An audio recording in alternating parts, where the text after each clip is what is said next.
Bueno, siempre se ha dicho, profesor Gatón, que siempre es mejor un mal arreglo que un buen pleito. Estamos en la etapa, en este conflicto, estamos en la etapa de la negociación diplomática, de las mediaciones de organismos internacionales. ¿Cómo se ve este proceso que se ha iniciado? Esta semana dio un paso al frente la OEA, en la ONU se están haciendo los trabajos para que ese Consejo de Seguridad permita aquella fuerza multinacional de Kenia. ¿Cómo se ve? ¿Cómo usted ve este proceso que ahora mismo, en este momento, se está dando en cualquier parte del mundo? Mire, uno de los problemas más serios con Haití es la lucha por el relato. Y ese proceso, mientras tanto, usted encuentra que se hizo una reunión donde estaba Blinken y donde estaba Ariel Henry, pero ahí estaba también algunos jefes de Estado del Caribe, como también el ministro de Relaciones Exteriores de España, pero no estábamos nosotros. Entonces, es algo que cuando vi la noticia, dije, pero... Bueno, hay que preguntar quién invitó. Hay que preguntar quién invitó, hay que preguntar qué está sucediendo y es la impresión que tenemos todos los que nos hemos dedicado a analizar estos temas. Internacionalmente, desde que usted menciona Haití, está el sentimiento de la condescendencia. Con el débil, con el vencido. Con un país que nosotros debemos revisar como país a partir de las declaraciones que dio el propio presidente, el primer ministro haitiano en Naciones Unidas, y lo que hemos visto de distintos sectores haitianos. Y es una narrativa que parece que hace tiempo, y es así que se venía trabajando, de presentar a República Dominicana como causante en gran medida de los males que se viven en Haití. Pero es un relato muy antiguo. Sí, pero es un relato antiguo. La torpeza dominicana ha expandido. Es un relato antiguo que en la medida que el tiempo ha ido pasando y France 24 o RT o la televisión española presentan imágenes de soldados dominicanos en la frontera con indefensos haitianos que están sufriendo del hambre, de las pandillas que los están llevando a unos extremos de violencia, que los organismos internacionales están espantados porque hasta Médicos Sin Fronteras ha tenido que ir abandonando Haití. ¿Cómo se ve entonces la República Dominicana? Entonces, el proceso que nosotros estamos viviendo en el mundo de 200 millones de refugiados, donde el Papa visita Marsella en estos días y le exige a Macron que hay que tener una visión humanística con relación a los refugiados. Sin permiso de residencia, solicitud de visado, no, por humanismo, por puro gesto solidario cristiano. Entonces, el escenario es grave porque también esta semana, por ejemplo, alguien llega y dice, mira, yo soy gay y como soy gay en mi país de origen, me persiguen, tú sabes, la mismo como es esto. O sea, ya ese argumento de ser discriminado en su nación le da derechos a permanecer en ese país europeo. Entonces, cuando ese es el relato normal, o la mujer que es discriminada por el machismo en la cultura musulmana debe ser protegida, o el tema de la pobreza, bueno, uno tiene que mirar hacia República Dominicana. ¿Qué va a ser de nosotros? Porque no es mentira que cerca del 50% de la población haitiana está a merced de una hambruna en cualquier momento. Entonces, ese relato... Como que viven en hambruna. Una buena parte. Como que nos hemos quedado atrás. Y el escenario internacional nos condena antes del conflicto. Ya estamos condenados, porque si en Europa se está protegiendo a una persona porque dice que por su preferencia sexual lo discriminan en su país de origen, y ya eso le da derechos de entrar a Dinamarca, a Francia y permanecer, ¿qué será de nosotros con un país en esas condiciones? Solamente ver lo siguiente. Italia es un país importante en el concierto de naciones, y ha llegado al gobierno alguien de la extrema derecha, una descendiente del tío Benito, hija del fascismo. Sí. y sus promesas de campaña para llegar al poder fue el tema migratorio, y mucho más después del desastre de Libia, que ha permitido que entonces toda esa corriente desde el África subsahariana de migraciones llegue a Italia. Pero Ursula von der Leyen, que es la cabeza de la Unión Europea, la visita y a ella la tienen en jaque. Pero hay enfrentamientos, estamos hablando de la sociedad ideal, que es la europea, el referente en términos institucionales. Macron y Meloni se están intercambiando insultos por el tema migratorio. Entonces, cuando vemos una situación migratoria que en Europa, que hay recursos, se ven ese tipo de situaciones, o que en Estados Unidos, la ciudad de Nueva York, el alcalde dice, estamos desbordados, y la frontera en Estados Unidos está desbordada, y hay haitianos que tienen años, porque tengo contactos con periodistas de la zona de la frontera de México, y no le dan acceso a Estados Unidos. Y vimos imágenes no hace mucho tiempo de la forma en que fueron maltratados e incluso luego devueltos sin haber hecho el debido proceso. Y si eso es a Estados Unidos, que le llaman la atención a nivel internacional, y los medios publican imágenes que nos conmueven a todos, ¿y qué sería con una situación que tenga que ver con República Dominicana? Por eso el tema de Haití es mucho más delicado de lo que imaginamos, y en todo el proceso que va ante los organismos internacionales, nosotros tenemos una situación muy, muy delicada. Tanto es así, don Pablo, que gracias a vínculos que tenemos en algunos países, alguien se me acerca que es del Vaticano, y le digo, ¿y cuál es la percepción que tiene su santidad con relación al tema haitiano? Y déjame decirle, y nosotros como dominicanos deberíamos estar conscientes, el Vaticano se inclina por Haití. Bueno, solamente hay que escuchar lo que le dice a Macron en Marsella. Esos son los trailers de la situación. O sea, si él le dice a Macron lo que le dijo en términos del trato humano, de la caridad, del cristianismo, de que es la casa de todos, ese relato es el mismo para República Dominicana. Ahora la pregunta es, eso se conoce en Cancillería, se conoce en Palacio, lo conocen los líderes políticos, empresariales del país.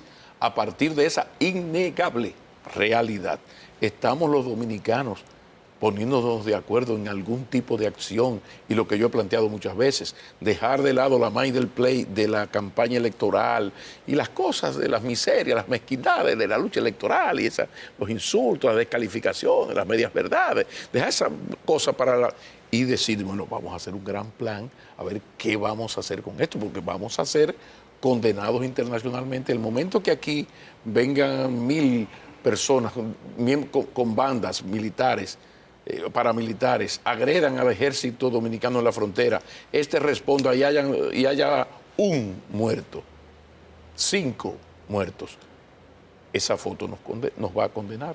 Y estamos a ley de cualquier desliz. ¿Por qué no estamos haciendo eso? ¿Qué tan difícil de la geopolítica es que un país se organice para enfrentar un desafío de tal magnitud? Mire, lo decíamos al inicio, el Estado es un ser vivo. Como un ser vivo, usted necesita materias primas, usted debe tener en consideración qué cantidad de población va a tener, usted debe tener una serie de previsiones. ¿Y qué sucede en el caso nuestro? Y usted lo decía, y es una pena. Nosotros todavía estamos muy pendientes a los individuos. Y esa ha sido la desgracia de las democracias en América Latina, que no han creado instituciones. No es un tema de la burocracia, sino de la ineficacia de esa propia burocracia que no permite que tengamos un Estado eficiente que permita lo que se llama el Estado de Derecho.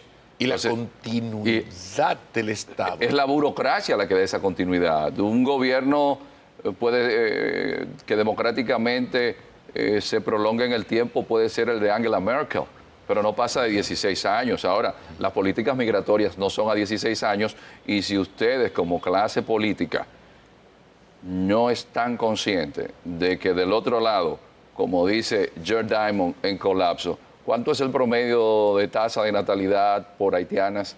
¿Cuánto es la cantidad de territorio que tienen los haitianos y de tierra cultivable? Entonces usted lo toma en términos médicos y usted dice, bueno, aquí hay una patología. Ese cuerpo tiene un cáncer. El cáncer se inició en un brazo. Más temprano que tarde, eso va a hacer metástasis. Claro. Entonces, nosotros no estamos haciendo conciencia de que esto no es un tema de un partido político.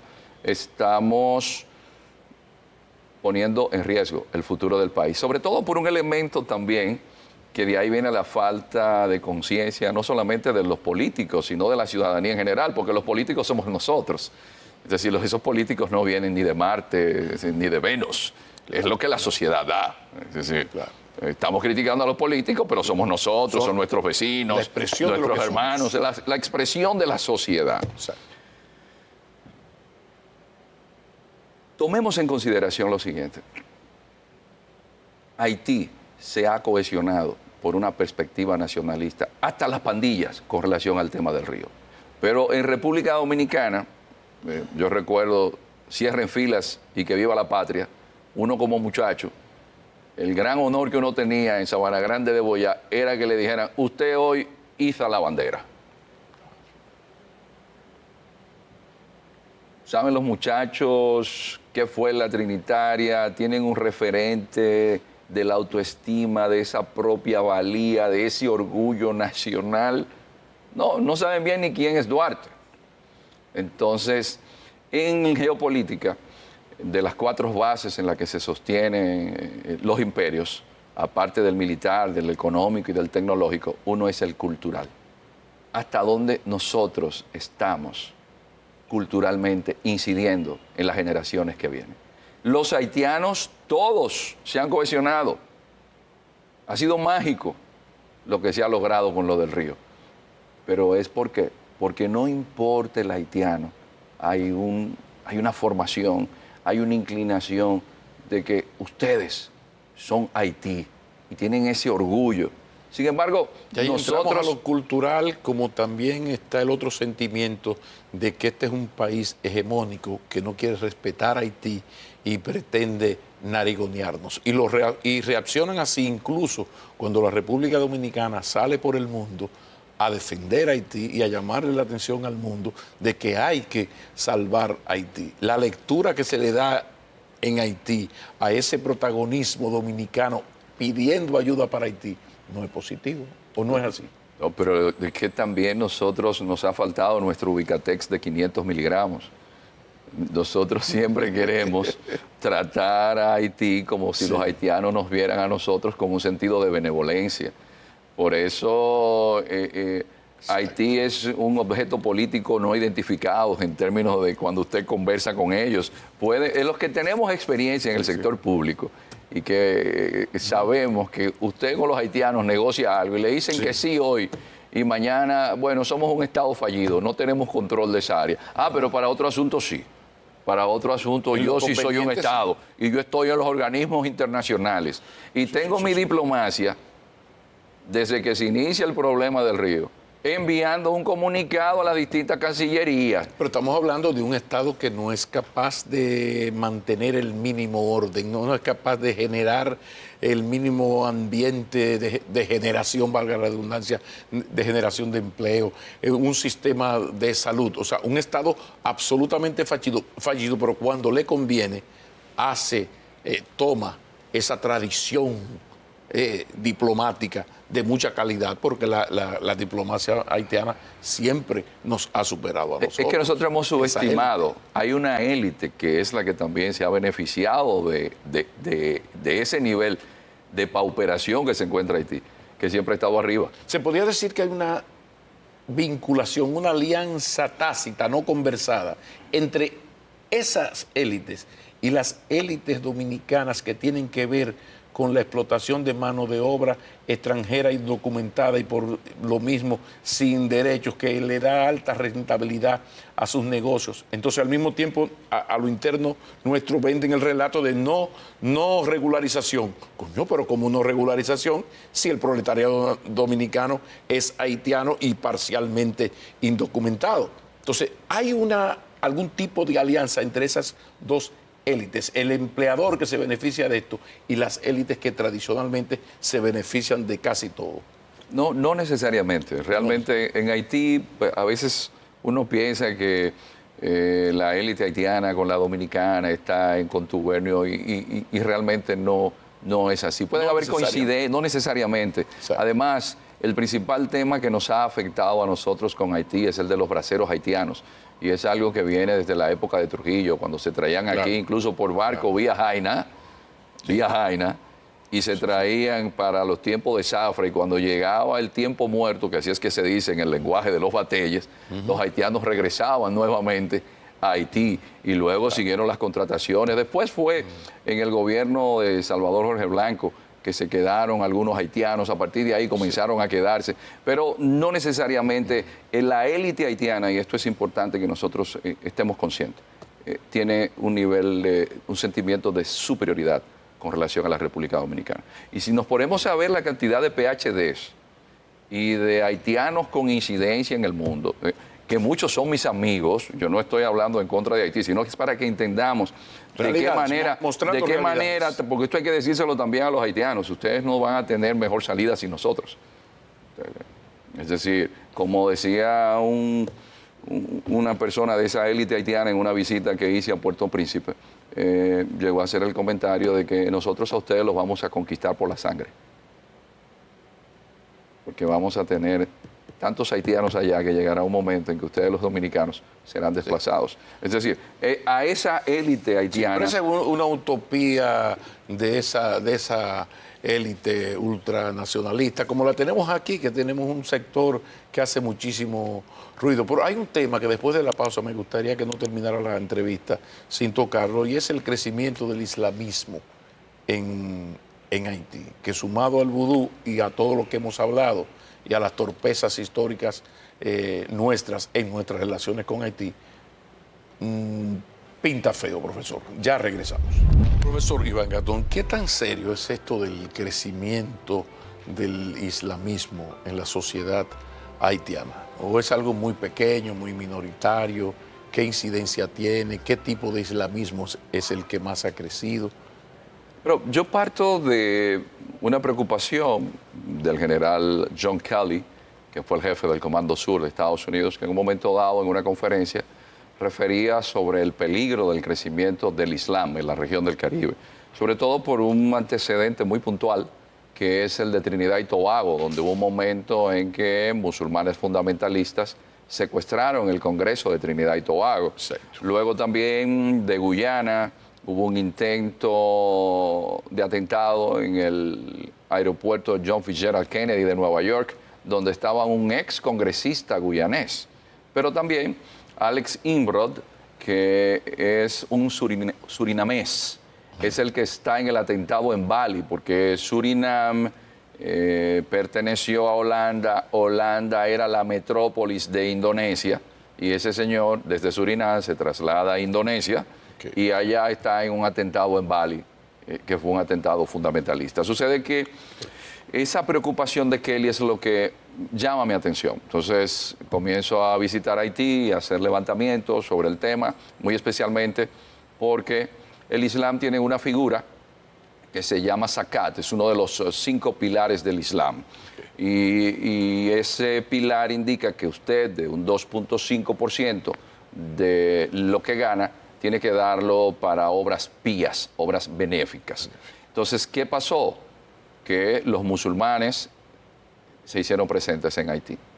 Y a toda esa gente que se habían quedado sin casa, no solamente le llevaron la ayuda económica, sino de una religión que, como decía Friedrich Nietzsche, si él hubiese optado por una religión, había tomado el Islam porque hace del hombre un monje. Entonces hay una serie de disciplinas, el tema de la propia solidaridad En el Islam, si usted se queda sin empleo, la mezquita le va a dar la comida y le va a pagar el colegio de su hija que usted iba a tener que dejar de pagar. Por Entonces, eso su tendencia a las teocracias. por eso, no, y que no hay una división muy clara. En el Islam las democracias se hacen difíciles. Exacto. Porque Mahoma nunca dijo, dad a Dios lo que es de Dios y a César lo que es de César y a Dios lo que es de Dios. Es decir, no. Esa división, eso ahí como que no quedó muy claro. Entonces, en Haití, lo que hay que ver es que el crecimiento ha sido exponencial. Por ejemplo, tenemos una mezquita en Cabo Haitiano. Afortunadamente, esa mezquita es financiada por Turquía porque hay distintos tipos de Islam y esa es la preocupación de que los propios países musulmanes, para que la gente tenga claro, son los que más sufren el fundamentalismo islámico.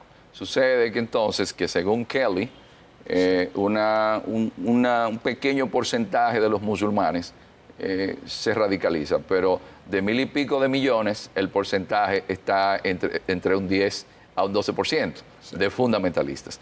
Entonces, si en Haití ha venido creciendo tanto, que lleva no solamente a la preocupación de Kelly, sino que del propio Congreso de Estados Unidos. En Estados Unidos el Congreso le da mucho seguimiento al tema de la política exterior. Entonces, me encontré en el Congreso en Washington con un congresista que me hizo un comentario que luego he podido ir comprobando de que el Departamento de Estado tiene sus temores con Hezbollah en Haití. Sucede que el Islam en sus múltiples tendencias hay una que es la chiita, que tiene detrás el chiismo duodecimano de Irán, que es el que financia al Partido de Dios o Hezbollah, que dirige Hassan Nasrullah en el Líbano. Entonces el temor de ellos es que practicando una figura que se llama taquía o simulación, es decir, yo aunque sea chiita, nunca voy a mostrar que soy de la Shia. Yo hasta carne de cerdo tomo, que eso está prohibido, hasta alcohol tomo. Sí. Y el temor es que haya presencia shia. Pero hay algo que llama la atención, qué bueno que tú tocas ese tema. Se da como un hecho que el derrocamiento de Bush era inevitable, entre otras cosas, amén de una burguesía sin visión de patria, la traición de los militares, la traición de la iglesia, de un sector de la iglesia católica. Se tiene claro que los norteamericanos no podían permitir un presidente digno, nacionalista, ético, ¿no?, como Juan Bosch, en un momento donde Cuba, ya en el 61, se había declarado socialista. Entonces, ese gobierno había que derrocarlo por un asunto de seguridad nacional para la óptica norteamericana. En este caso, eso que tú planteas del islamismo, incluido el peor, el fundamentalismo, que es donde está el problema, está en Haití, está más o menos creciendo, pero uno no ve una reacción de los norteamericanos al mismo nivel de la gravedad que ese islamismo creciente con una parte fundamentalista representa, ya no para la República Dominicana, que debería alertarnos, sino para el vecino terrible del norte, el áspero norte. Sí, lo que sé es como explica George Friedman, que es la CIA tras la sombra. Él es el geopolitólogo que le hace a la CIA recomendaciones. Él decía que Estados Unidos se había perdido en una serie de elementos y por eso en su libro, Los próximos 10 años, hace recomendaciones porque a veces en el Departamento de Estado se pierden. Y hay que ser sincero, cuando Trump llegó, renunciaron muchos diplomáticos y eso le hizo mucho daño a la política exterior de Estados Unidos. Entonces, a veces en Estados Unidos, a pesar de que nosotros no querramos creerlo, hay luchas de poder entre distintos sectores y no necesariamente las políticas que eligen son las correctas. No siempre se tiene a un estadista como Jimmy Carter que decide que hay que imponer la democracia y que hay que imponer los derechos humanos y que es quien deja listo todo lo que es la iniciativa para la cuenca del Caribe, que permite luego que la aplica Reagan que las zonas francas se desarrollen. Y 40 años después, nosotros estamos exportando miles de millones de dólares en zonas francas y hay más prosperidad en la región. Pero es el hombre que firmó el acuerdo con Torrijos para el Canal de Panamá, pero no le dieron la oportunidad de un segundo mandato por el caso de Irán. Pero el tema es que en Estados Unidos también, y esto es importante para la gente de ellos que toma nota, no pueden dejar de perder de vista que en Haití no existe un Estado que pueda dar seguimiento a lo que sí se hace en Francia, lo que sí se hace en Europa, a los predicadores musulmanes. ¿Qué tipo de Islam predican? No es que el Islam sea malo, es que hay predicadores o hay tendencias del Islam que necesitan ser vigiladas, darle seguimiento. Entonces, estamos en Haití dándole seguimiento a esto. ¿Qué significaría? Y a mí me preocupa mucho porque en el largo plazo, lo que vive Haití, desde una perspectiva geopolítica, y como dice Diamond en este libro, si usted quiere comprender la complejidad y las dificultades del mundo actual, en el capítulo 11, vea la situación de la República Dominicana y Haití. Pero es en este libro que está hablando de las grandes civilizaciones, cómo han colapsado. Y yo no sé si todavía... Ya es un libro viejo de 12, este es un libro años. de 2005. Esos son 15 y 3, 18. 18 años. 18 años. Y lo advertía. Entonces, Sí, tiene un párrafo larguísimo. tiene un capítulo. Si no digo el párrafo larguísimo donde cuenta su impresión de la frontera, en la página hay 300, o sea, pero un asunto muy impactante que a partir de ese párrafo tú dices, pero ¿y por qué entonces no actuamos en consecuencia? Por favor. Para cualquiera que esté interesado en comprender los problemas del mundo actual, constituye un espectacular desafío entender la frontera de República Dominicana y Haití. Los dos países en que se divide la enorme isla caribeña de la Española, situada al sudeste de la Florida. Entonces, ahí sigue explicando Sí. y nos dice como una crónica de una muerte anunciada, y es que no estamos teniendo una plena conciencia de la gravedad, no solamente de que tengamos pandillas en Haití, es que hay un Islam que no lo identificamos, claro. Es que también no tenemos allí una élite política ni económica comprometida con el futuro de ese país. ¿Quién a final del camino, si lo vemos desde la perspectiva de la conciencia geográfica, terminará siendo ruandizada? Claro. La isla La Española, porque compartimos la misma isla. Claro.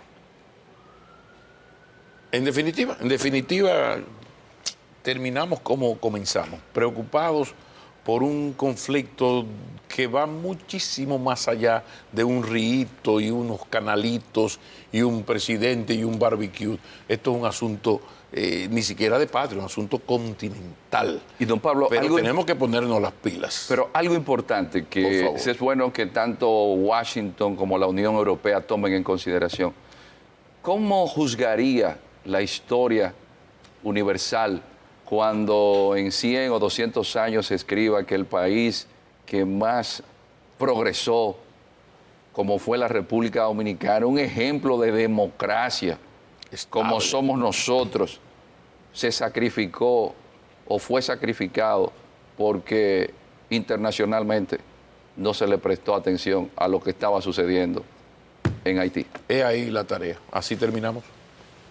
Ya ustedes saben, precisamente por eso es un habitué del programa, nuestro geopolítico asesor de relaciones internacionales de cabecera de este programa, el profesor Iván Gatón, una vez más, y así será dentro de poco tiempo, ha estado y estará con nosotros. Sean felices, si es en familia, mucho mejor.